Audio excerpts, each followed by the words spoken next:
Hello, listeners. Welcome to Stars of the Golden Age, a show that highlights the lives of legends from film, music, and the birth of television during Hollywood's Golden Age, with a special emphasis on their lives behind the scenes. I am your host, Erin Carlson.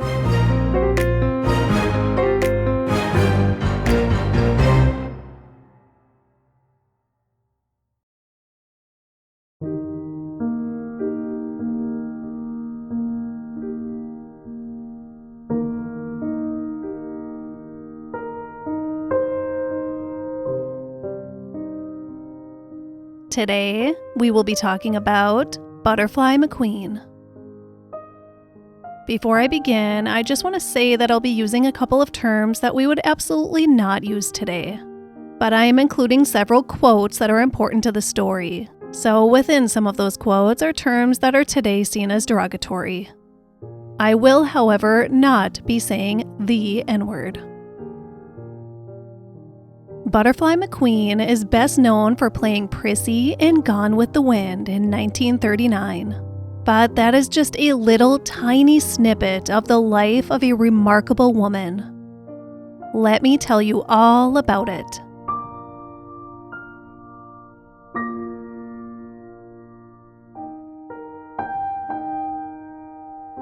Butterfly McQueen was born as Thelma McQueen on January 8, 1911, in a tight British Caribbean community in Tampa, Florida.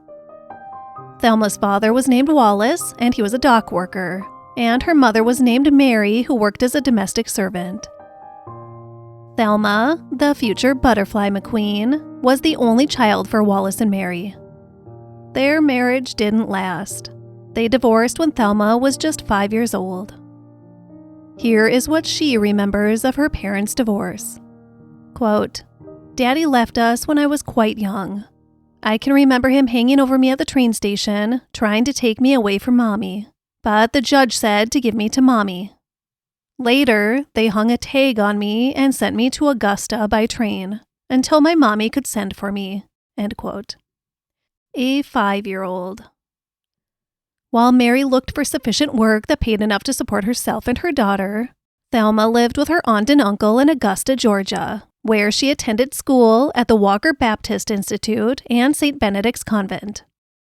When Mary finally secured a good job in Harlem, she sent for Thelma to join her in New York. She was about 9 years old.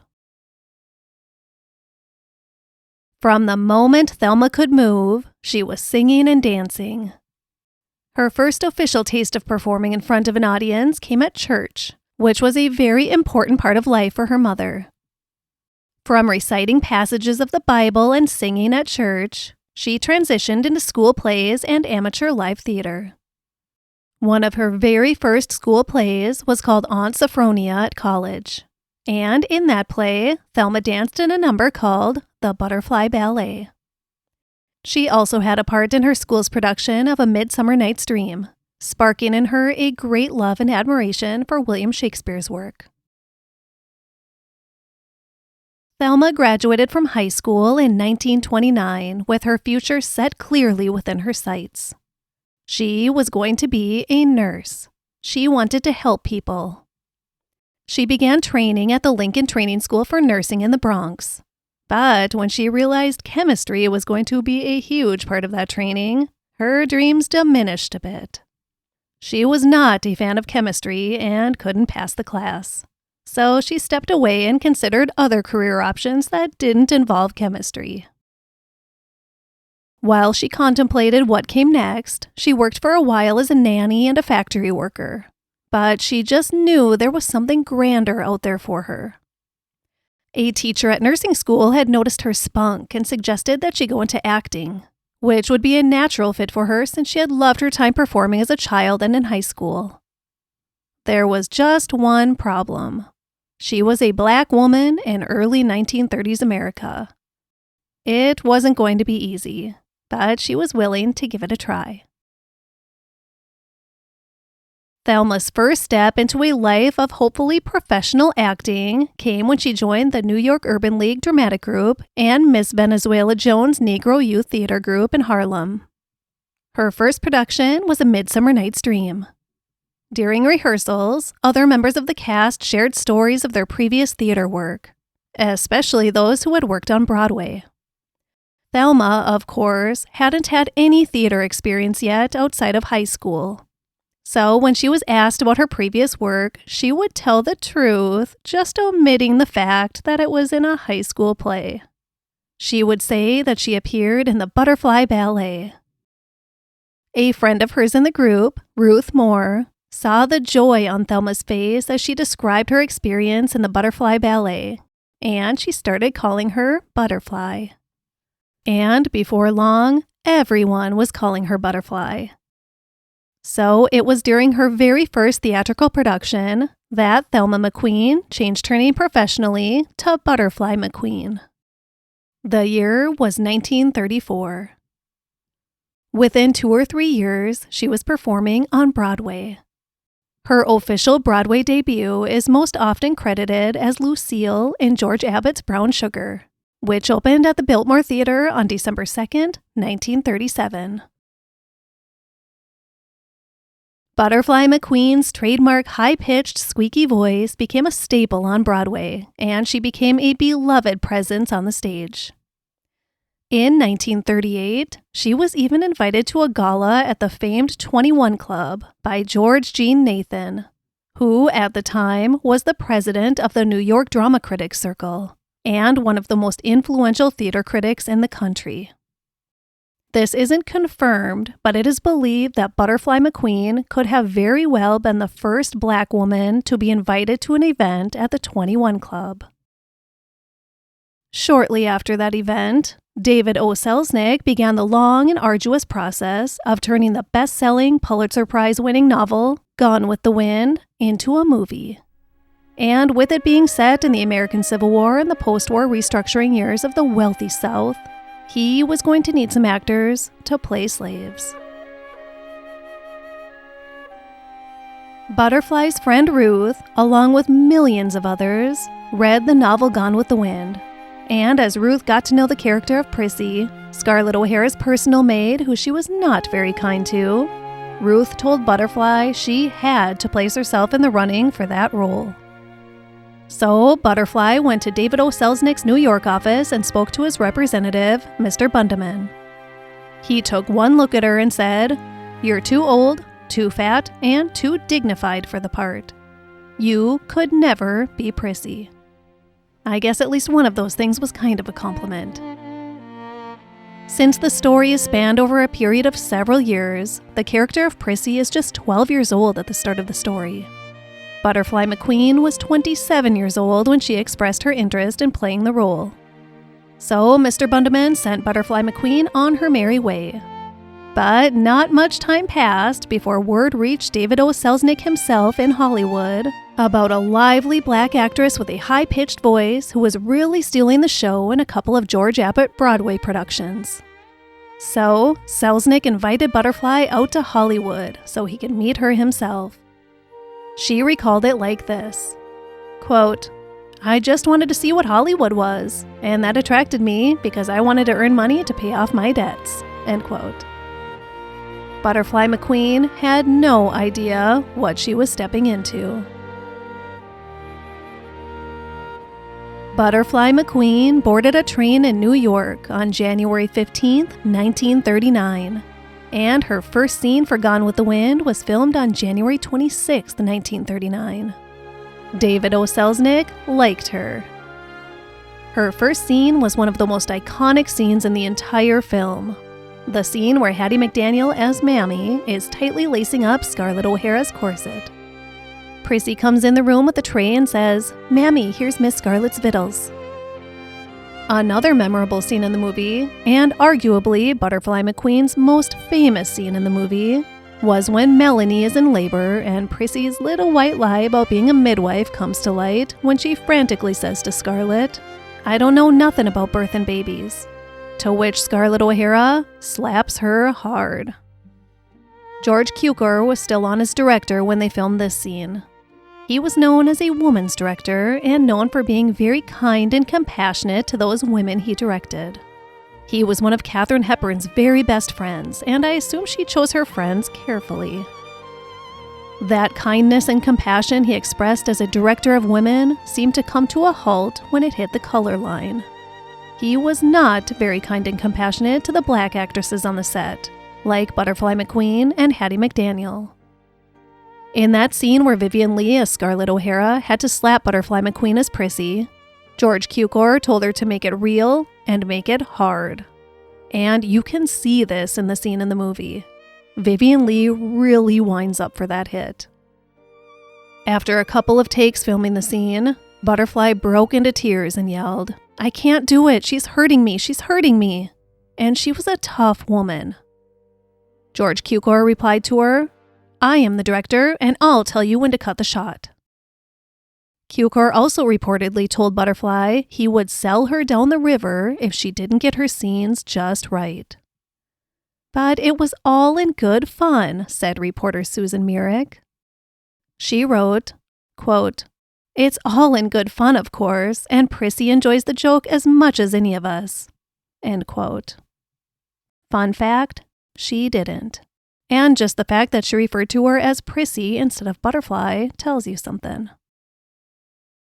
George Cukor left the production of Gone with the Wind a month or so into filming after creative differences with David O. Selznick, and Victor Fleming was brought in to direct the remainder of the film, which meant things improved greatly for Butterfly McQueen. There were many things about the script that bothered Butterfly, and she spoke up about them. Certain dialogue that was used and the way that the black actors were instructed to speak, or certain descriptive words used by others. Like when Rhett Butler calls Prissy a, quote, simple-minded darky. That term was actually an improvement from what the book said and from what Selznick wanted to be said in the film. The N-word. Butterfly spoke up about Prissy's clothing too, most specifically the scarf she wore on her head. Butterfly wanted Prissy to be in colorful bows instead. She was told no. And then she questioned why all of the white actors got their own individual limousines for travel to and from set, while all the black actors had to share one car. And also the practice of restroom segregation on set. She voiced her opinion on all of these things, and every single one of her opinions was dismissed and her suggestions were turned down. Clark Gable had her back about the segregation and inequality on set. Butterfly had fond things to say about working with him. All of that aside, Butterfly McQueen said producer David O. Selznick was wonderful to work for and always treated her kindly. As kindly as a powerful white man was expected to treat a black woman in 1939 America, I assume. About her unhappiness in portraying such a stereotypically degrading role, she said, quote, "Mr. Selznick understood. He was a very understanding man. He knew it was a stupid part, and I was an intelligent woman. And he thoroughly agreed with me that it wasn't a very pleasant part to play. However, I did my best, my very best. But I was generally unhappy. I didn't want to be the little slave." End quote. Butterfly McQueen admittedly knew very little about the history of black slavery. She said her mother never spoke of this history. She of course educated herself later in life, though. So once she realized the portrayal of degrading racist stereotypes in the script of Gone with the Wind, she was a bit taken aback. Pretty shocked, actually. This is how Margaret Mitchell, the author of Gone with the Wind, described the character of Prissy in the book. Quote, "She was a brown little creature with skinny legs like a bird and a myriad of pigtails carefully wrapped with twine sticking stiffly from her head. She had sharp, knowing eyes that missed nothing and a studiedly stupid look on her face." End quote. Although that is how Margaret Mitchell described the character of Prissy in her book, she expressed her dislike of how Prissy was portrayed in the screen version of her story. She told the reporter that she wrote Prissy as a more shiftless individual, but not stupid. Butterfly McQueen later recalled of playing Prissy, quote, "I was suffering the whole time. I didn't know they were going to make the movie so authentic that I'd have to be just a stupid little slave. I'd do anything they asked, but I wouldn't let Scarlett slap me again, and I wouldn't eat watermelon. I was very sensitive about that. Of course, thinking about it now, I probably could have had fun just eating the watermelon and spitting out the pips while everybody went by." End quote. She made this statement in the 1970s. It wasn't until the 1970s, over 30 years after Gone with the Wind was made, that she felt comfortable really sharing her feelings about the experience. She wouldn't have been safe to do it prior to then. Butterfly McQueen was initially hired for 6 weeks, but ended up working for 10 months on Gone with the Wind, being paid $200 per week for her work. Today, that would adjust to $4,600 per week. Gone with the Wind premiered in Atlanta, Georgia on December 15, 1939, and the city of Atlanta held a huge celebration in its honor, beginning with a grand ball the night before the premiere. Atlanta was segregated, and the events were of course being held on the white side of town. So for this huge celebration for what was being hailed as the greatest film ever made, the black actors were not permitted to go. You know who was there, though? I never knew this before. Dr. Martin Luther King Jr. was at the ball. Not as a guest, of course, as just a boy singing in his father's church choir. Not only were the black actors barred from attending, but Hattie McDaniel, whose role as Mammy was very prominent in the movie, well, her image was erased from any and all promotional material that would be displayed in the South. Clark Gable advocated for McDaniel to attend the Atlanta premiere, but she ultimately asked him to back down. It wasn't worth the outrage that it would create. She wanted him and the others to enjoy the experience and for it to be a good experience for them. Sadly, she and every other Black American was just used to this kind of inequality. She, of course, made history a few months later when she won an Academy Award for her portrayal as Mammy. Gone with the Wind was exuberantly celebrated across the world, but it didn't sit well with very many Black viewers.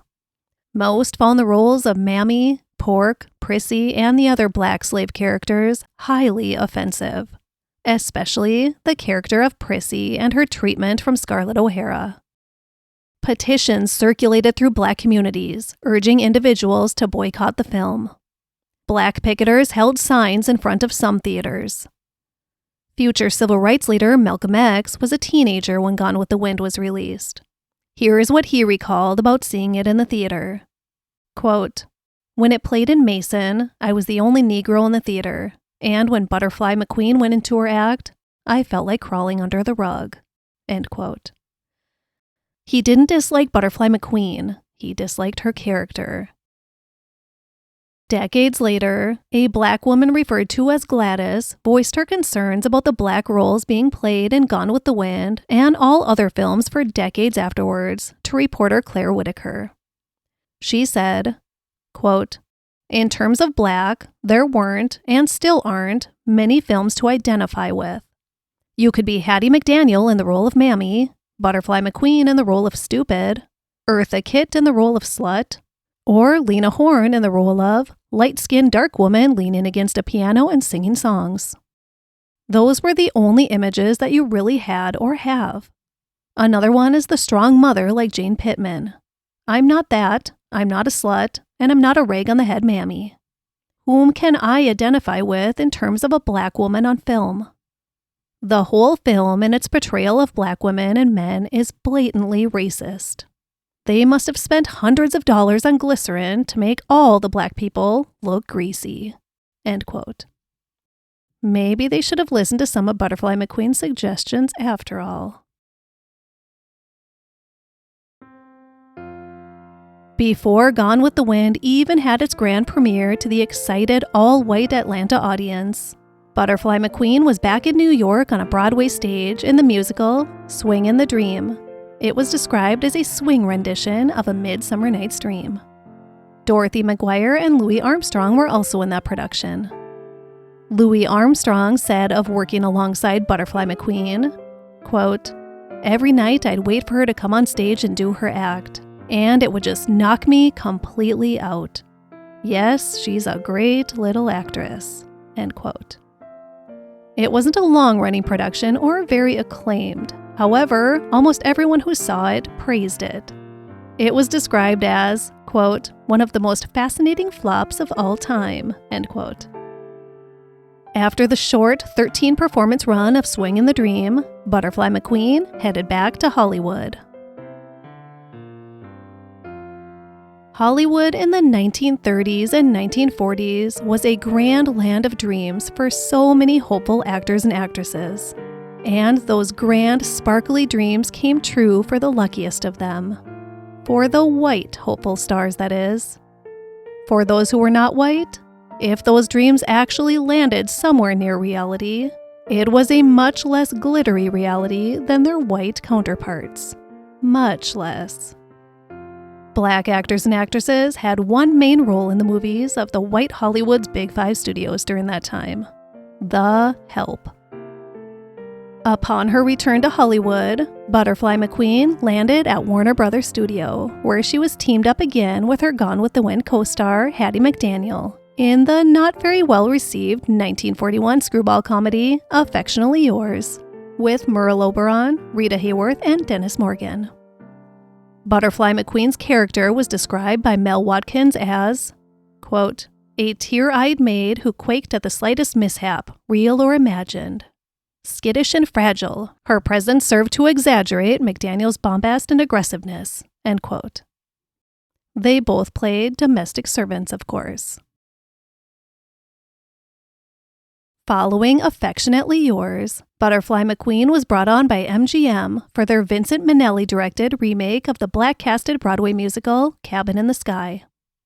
Also in the cast was Ethel Waters, Lena Horne, Rex Ingram, Oscar Polk, and Eddie Rochester Anderson, with special appearances by Duke Ellington and Louis Armstrong. Butterfly was for the first time able to play a film role that was not that of a maid. She played a friend of Ethel Waters' character, and as such was dressed and accessorized much more appropriately and realistically. In 1945, Butterfly played the role of Joan Crawford's maid in Mildred Pierce.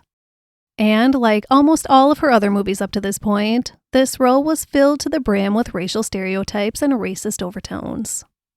This is sadly what was expected for black actors working for the major Hollywood studios of this time.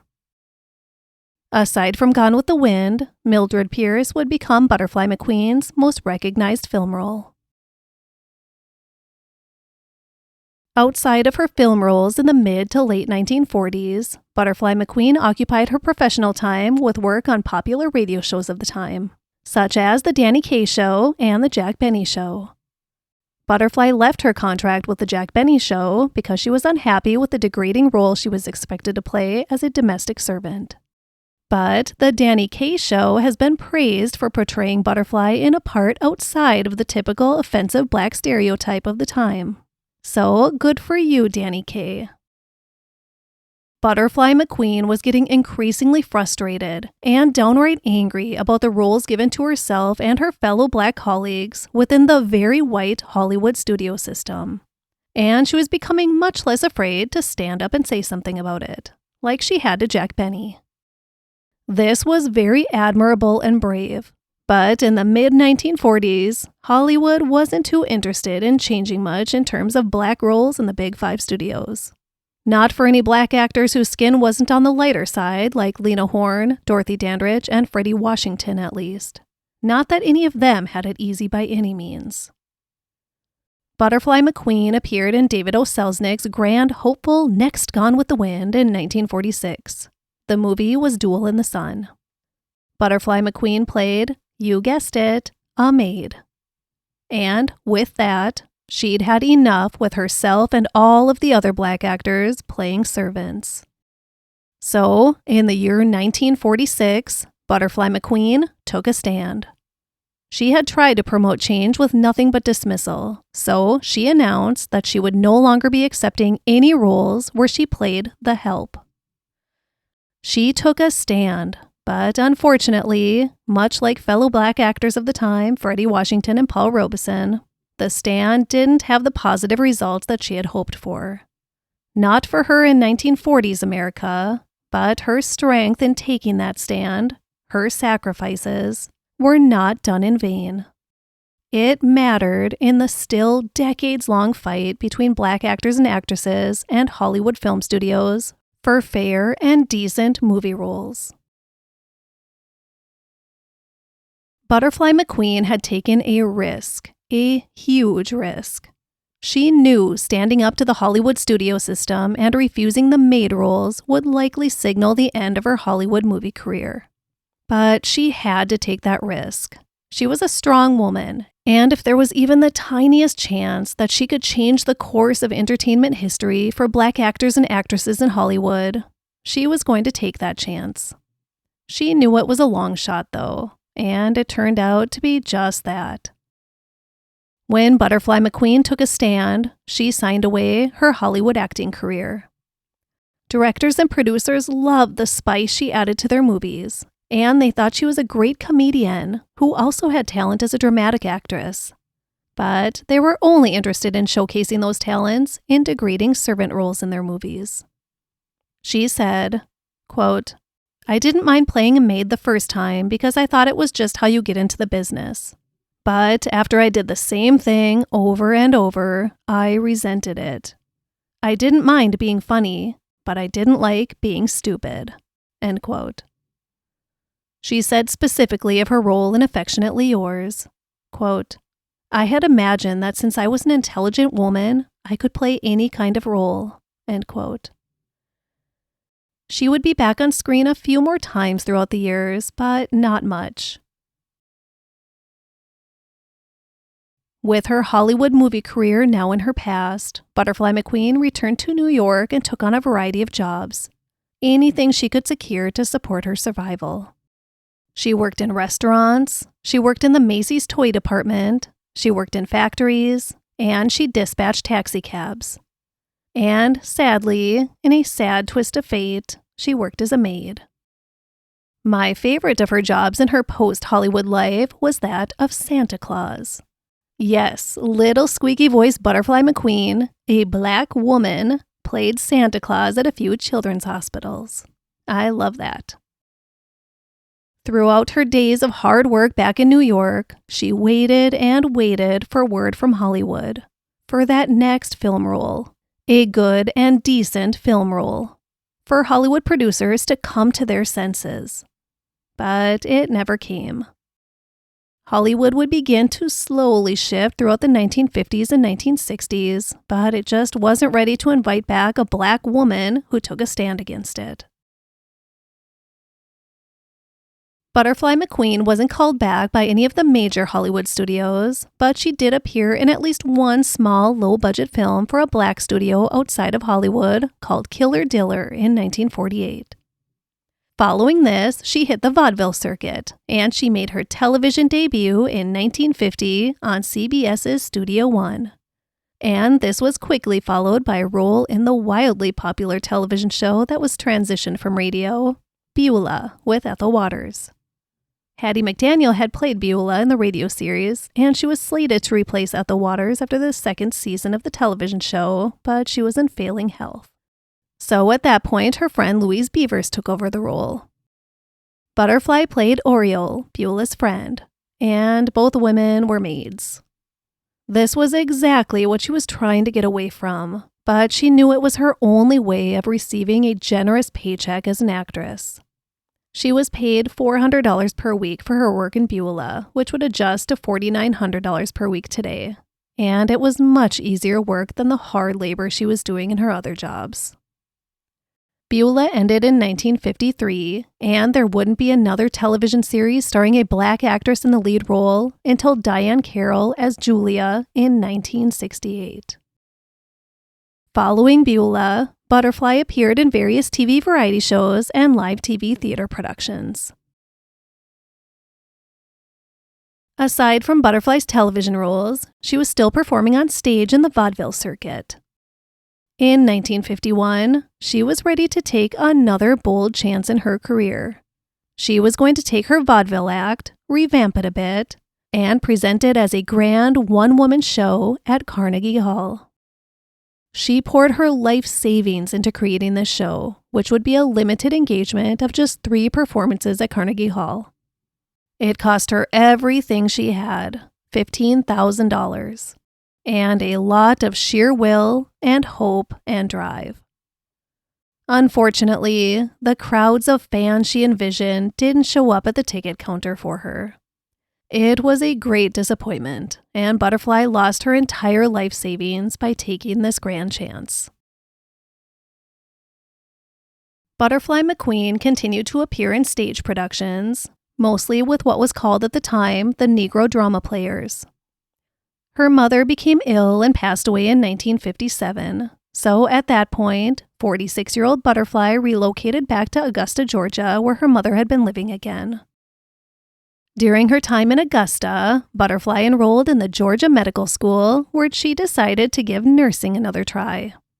She also took a job managing a local community service club for Black children. In order to raise money for the club and its children, Butterfly sold peanut butter sandwiches and cold drinks in a small shop. As if all of that doesn't sound exhausting enough, Butterfly also gave music lessons, hosted her very own local radio show, and worked as an usher at a local movie theater. William Hughes recalled in the book Snapshots of a Faded Past of Butterfly's job as a movie theater usher from his own childhood in Augusta. He recalled, quote, "She wore a uniform like the ushers in the large movie houses in New York and took her duties quite seriously. She sternly faced down the kids, ordering them to discard their chewing gum because they would throw it on the floor or stick it on the back of the seats. She kept a broom and dustbin handy to sweep every bit of paper or other trash that was visible on the floor. She gave the Lennox a quality and class that it had never had before. Ironically, she was working at the theater when the Lennox showed Duel in the Sun, in which Butterfly played a mirror role to Gone with the Wind, a high-pitched voice house servant.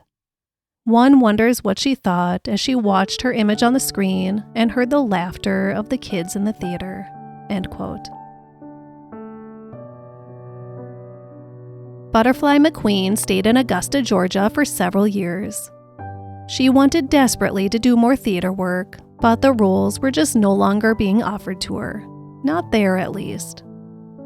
When she was in her mid-50s during the 1960s, she reluctantly took a job as a tour guide at a Confederate museum and restored plantation, which I'm sure was incredibly difficult for her. Butterfly finally returned to New York, settling in Harlem, where she worked in restaurants and did community outreach work. She was always eager to help others, even if life wasn't going very easily for herself. She found a little more luck in theater work once back in New York with some off-Broadway plays, which made her very happy. But she always had to do other work too. She was a very hard-working woman.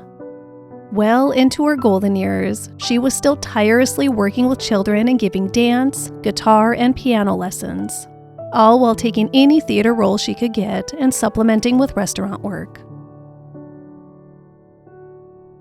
I wish I could tell you more about Butterfly McQueen's life, most of all her life outside of her short Hollywood career, her theater career, and her work outside of show business. But I do want to read you an excerpt from an interview she did in 1970, because it does give us a little peek into her life, her struggles, and who she was behind it all, and how diligently she worked for equal rights and treatment of the Black community. Here is what Charlene Hunter of the New York Times wrote of her interview with Butterfly McQueen. Quote, "Miss McQueen has many friends and 2 cats, but she has no close relatives.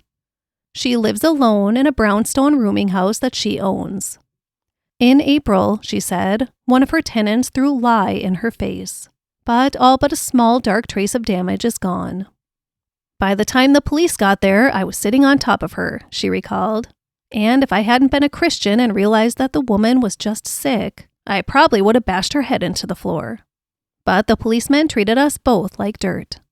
I don't like our police being called pigs, but some are just hateful. She feels that this is a good example of why the Black family must work together, which would mean, among other things, more Black policemen in Black neighborhoods. When I was working in a downtown show once, she said, the star called me an unprintable word, and I took it to Actors Equity. The whole thing took so long that his girlfriend called me the N-word. 30 years ago, I wouldn't have been surprised. Now, since I'm still going to be called those things, let me stay up in Harlem. She says she is primarily interested in developing avenues within the Black community, quote, that keep us from always going downtown with our hats in our hands, end quote. She said more Black writers and producers in television and on radio and on the stage and screen were needed, quote, so that we can do for ourselves, end quote. So you can see that Butterfly McQueen could have easily kept to herself and lived a quiet and peaceful life in Harlem. She could have made do, but she was passionate about fighting for equality and fair treatment. And she was passionate about the advancement of Black people in all areas of life. She was a strong advocate for equality, and she spoke about it any chance she could. That interview took place in 1970, and it has sadly been a very long, steep road of change. But that change has definitely been pushed along by fighters like Butterfly McQueen. During the 1970s, Butterfly McQueen did a few small television appearances and appeared in a couple of films. As far as potential film roles, here's what she said. Quote, I would like to play just an American. They can see that I'm Black, end quote. Let that sink in. She fought so hard for that for all of her life. In 1975, she was inducted into America's Black Filmmakers Hall of Fame. Other inductees that year were Duke Ellington, Quincy Jones, Eartha Kitt, Sidney Poitier, Lena Horne, and the late, great Hattie McDaniel. The year of 1975 was a very special year for Butterfly McQueen for another reason, too. She became a college graduate when she earned a Bachelor of Arts degree in political science from New York City College at the age of 64. She had attended several colleges throughout the years, not only for her nursing courses, but for all kinds of different courses that she took to enrich her mind. She attended Queens College, Southern Illinois University, City College of Los Angeles, City College of New York, and UCLA. And she took a variety of coursework in subjects from nutrition to politics to public speaking to anthropology. Her sweet presence and childlike voice may fool some people, but Butterfly McQueen was a very intelligent and very informed woman. We were born to improve ourselves, she once said. Even with her shiny new BA in political science, Butterfly McQueen worked primarily as a volunteer for Harlem's Public School 153 as a playground attendant. She also led a senior exercise group and offered free lessons to seniors in ballet, piano, guitar, and English, Spanish, and French language. Yes, she was multilingual. All of this, plus she wrote, produced, and starred in a bilingual one-act play and continued to do other stage work as it came. The woman was absolutely amazing, selfless and amazing. A big theatrical break finally came for Butterfly McQueen when she joined the 88 city tour of Showboat, starting at the end of 1979, where she was cast as Queenie. She was met with a huge, roaring applause in every single city and was said to have stolen the show, even in Atlanta, Georgia, who would not allow her or her Black castmates into the white part of the city in 1939 during the premiere of Gone with the Wind. This positive streak took a 180 when Butterfly was accused of being a pickpocket at a Greyhound bus station in Washington, D.C. After the security guards, white guards I assume, accused her of theft, they ordered her to show them her bus ticket. She said she would once she saw their badges. In response to that, the two guards threw 68-year-old Butterfly McQueen to the ground and pinned her down until the police arrived. The 3 police officers who arrived all told her that they were fans of hers and said no charges would be filed. Against her, the woman who had just been assaulted. She wasn't going to be treated like this and walk away quietly, not Butterfly McQueen. She filed a lawsuit in civil court for the physical and emotional distress the incident caused her and was awarded $60,000. Although I'm sure that money was a great help to her, she said after the ruling, "I don't care about the money. I just want the public to know what's going on." And I guarantee she used a big chunk of that money to help others. Because that's the kind of woman she was. 1989 marked the 50th anniversary of Gone with the Wind, and a string of celebrations were planned to screen and celebrate the restored film. Butterfly McQueen traveled from city to city for the celebrations and was given the honor of introducing the film at each venue. This event even allowed her to travel abroad for the very first time in her 78 years, as she traveled to Scotland with the Gone with the Wind anniversary group for a screening at the Edinburgh Film Festival. Butterfly McQueen lived out her golden years between Harlem and Augusta, Georgia, the 2 places that molded her as a child, and she used her time and energy to help others, both young and old. She didn't do it for money or attention. She did it because she was a good person who wanted to leave good in her wake. She lived a simple life. She didn't have a car or a telephone. She didn't drink or smoke. Her body was her temple, and it was very important to her that she take very good care of it, her body and her mind. It sounds like she had many friends, but I don't know if she had many close, intimate friends. And I read nothing about any romantic partners. She was somewhat private and reserved, and she was absolutely entitled to keep her private life private. I just hope she had that close human connection throughout her life and someone to share those special moments with, because she was a very special lady and deserved so much love. For all the love and compassion Butterfly McQueen shared throughout her lifetime, she left this earth under utterly tragic circumstances. She was at her small cottage in Augusta, Georgia in 1995 when her kerosene heater started a fire that ignited her clothing and quickly spread throughout the cottage. A neighbor was able to pull Butterfly out of the burning building, but 70% of her body had been burned.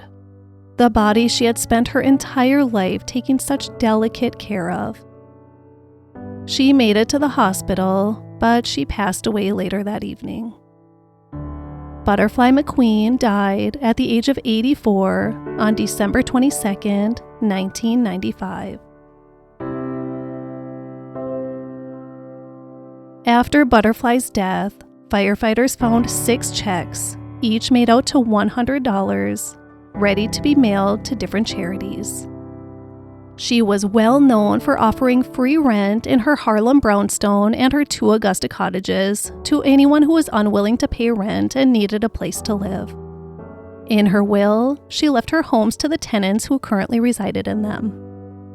She left some money to friends, but most of her money went to the ASPCA. She was a lifelong animal lover, especially cats.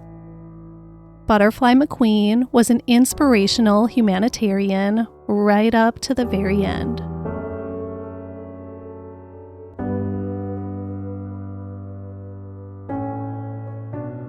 And now I would like to share a couple of other interesting things I learned during my research. Bullet point number 1. Butterfly McQueen loved her fans, and she was thrilled when she was recognized by fans out in public. She was happy to talk to each and every one of them. Bullet point number 2. Butterfly never liked her given name of Thelma, so she was happy to have the recommendation of Butterfly as her new name. She liked it so much that not only did she change it professionally, but she had her name legally changed to Butterfly McQueen. Actually, her actual surname was spelled M-A-C Queen, and she dropped the A when she changed her name. Bullet point number 3. In 1980, Butterfly won a Daytime Emmy Award for Outstanding Individual Achievement in Children's Programming for work she did on the ABC after-school specials. She always loved helping children.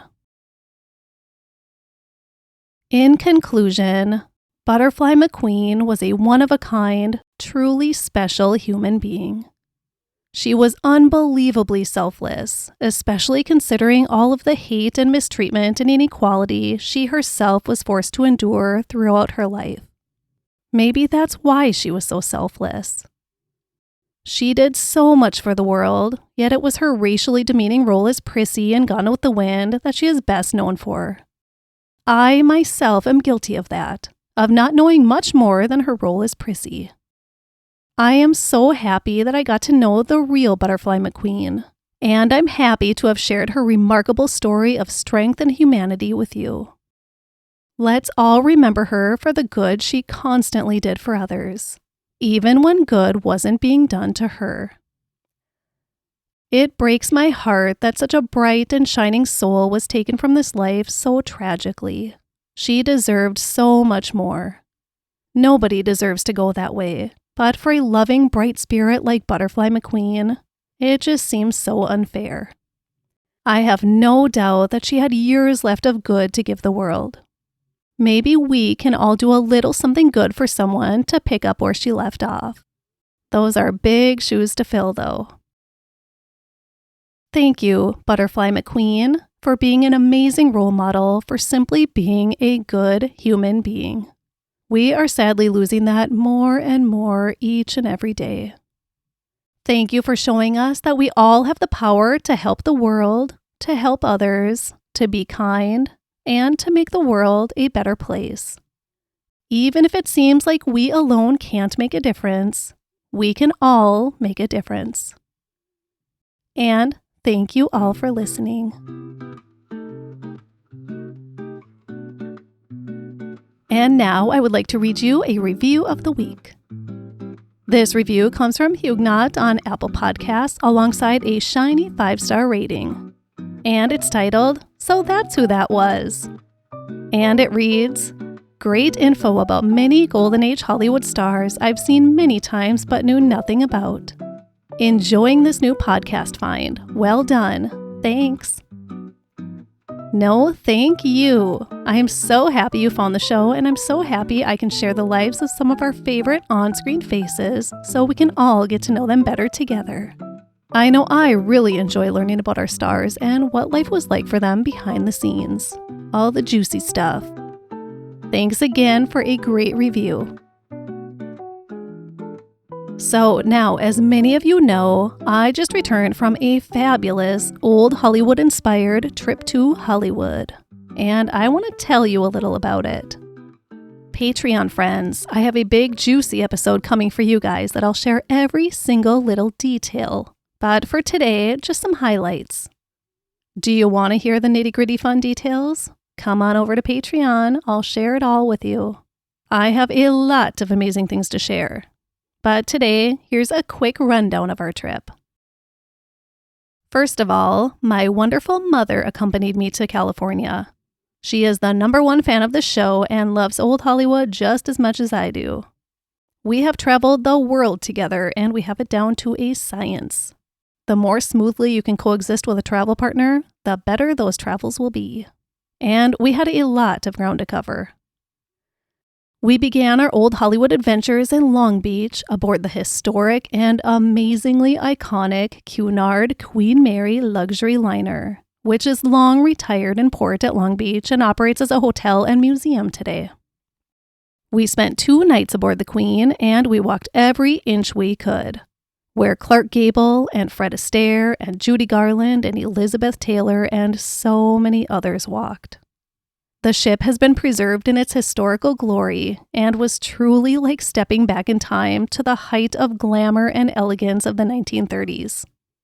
My mom has sailed with Cunard for years, so this was extra special for her. It was amazing. After our stay on the historic Queen Mary, we shifted gears from her calm old-school vibe to the bustling energy of Hollywood Boulevard. We had a retreat from that loud and bright energy inside of our awesome hotel, though. Another iconic old Hollywood resting place. The Hollywood Roosevelt Hotel. I think it's safe to say that every single movie star of Hollywood's golden age spent some time within the walls of the Roosevelt Hotel.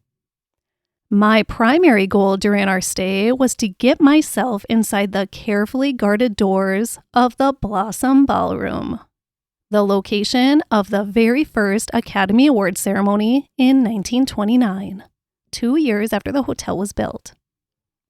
Well, I asked, and I could tell the finely dressed man watching over the lobby bar and the Blossom Ballroom does not say yes very often.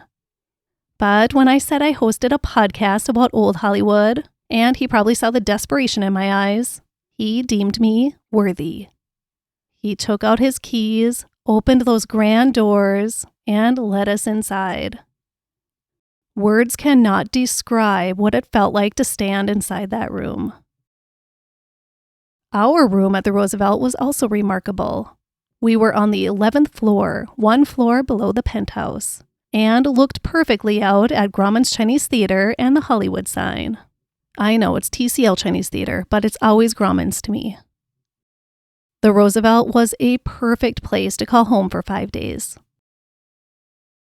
The Hollywood Walk of Fame is really long, and it ran right in front of our front door. So we spent more time looking down than up as we went about our journeys down Hollywood Boulevard.